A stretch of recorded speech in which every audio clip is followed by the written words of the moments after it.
بسم اللہ الرحمن الرحیم۔ بعض لوگوں کا کہنا یہ ہے کہ ہمیں دین کے معاملے میں عمل پر زیادہ زور دینا چاہیے۔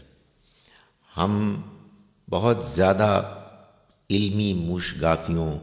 غیر ضروری سوالات، علمی نکات کے پیچھے پڑ جاتے ہیں،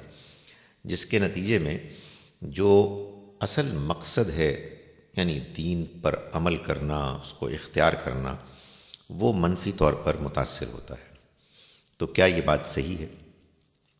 حقیقت یہ ہے کہ اللہ تعالیٰ نے ہم سے اپنے دین میں ایمان اور عمل دونوں کو اختیار کرنے اور دونوں کے بارے میں سنجیدگی کا رویہ اختیار کرنے کا تقاضا کیا ہے۔ ہم سے اس نے یہ بھی چاہا ہے کہ ہم اپنے علم میں اضافہ کریں اور کرتے چلے جائیں، اور اس نے ہم سے یہ بھی چاہا ہے کہ جو بات ہم کو دین کے حوالے سے سمجھ میں آئے ہم اس کو اختیار کریں، ہم اس پر عمل کریں۔ ان دونوں معاملات میں، علم اور عمل میں ایک توازن، بیلنس ہونا چاہیے۔ اگر محض عمل کی بات کی جائے گی تو ظاہر ہے کہ یہ سوال پیدا ہوگا کہ کس چیز پر عمل کیا جائے، اور اگر عمل کرتے کرتے یہ محسوس ہو کہ یہ بات تو ٹھیک ہی نہیں ہے کہ جو ہم نے سمجھی ہے، جس پر ہم عمل کر رہے ہیں، تو تب کیا کیا جائے؟ ظاہر ہے کہ یہ تو ایک بہت افسوسناک صورتحال ہوگی کہ انسان یہ کہے کہ چونکہ مقصد دین پر عمل کرنا ہے اور ہم نے عمل کرنا شروع کر دیا ہے، اب چاہے جو بات ہم کو سمجھ میں آئی ہے وہ صحیح ہے یا غلط ہے، ہم نے عمل کیے چلے جانا ہے اور کسی کی بات نہیں سننی،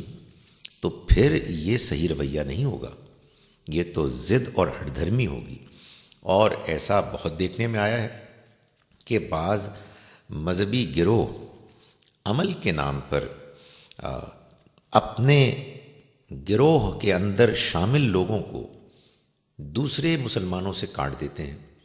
اور وہ ان کے بارے میں ایک منفی تاثر پیدا کرتے ہیں کہ وہ بے عمل لوگ ہیں اور یہ باعمل لوگ ہیں، اور باعمل ہونے سے مراد ان کی اپنی وہ مذہبی انڈرسٹینڈنگ ہے کہ جو بہت دیکھا گیا ہے کہ بعض اوقات بہت زیادہ سخت ہوتی ہے بے جا طور پر، اور وہ اس پر اصرار کرتے ہیں۔ چنانچہ جہاں عمل کو اختیار کرنا ضروری ہے وہاں یہ بات بھی اتنی ہی ضروری ہے، بلکہ شاید زیادہ ضروری ہے کہ ہم دین پر عمل کرنے سے پہلے یہ سمجھیں کہ دین کیا ہے اور اس نے ہمیں کن کن باتوں کو ماننے اور اختیار کرنے کا حکم دیا ہے، اور ہم دونوں تقاضوں کو بیک وقت ایک ساتھ پورا کریں۔ ایک جانب ہم دین کو سیکھیں اور دوسری جانب ہم اس پر عمل کریں۔ تاہم یہ تنقید اپنی جگہ پر بجا ہے کہ بعض اوقات بعض لوگ دین کے علم ہی میں اتنے مشغول ہو جاتے ہیں کہ وہ عمل سے اپنے آپ کو دور کر دیتے ہیں۔ سو محض علمی موشگافیاں، ظاہر ہے کہ یہ کوئی مطلوب چیز نہیں ہے۔ علم تو حاصل اس لیے کرنا چاہیے کہ انسان کے ایمان اور عمل میں اضافہ ہو، لیکن محض عمل پر زور دینا یہ بھی انسان کو دین کے معاملے میں ایک یک رخا امبیلنس رویہ اختیار کرنے کی طرف مائل کرتا ہے۔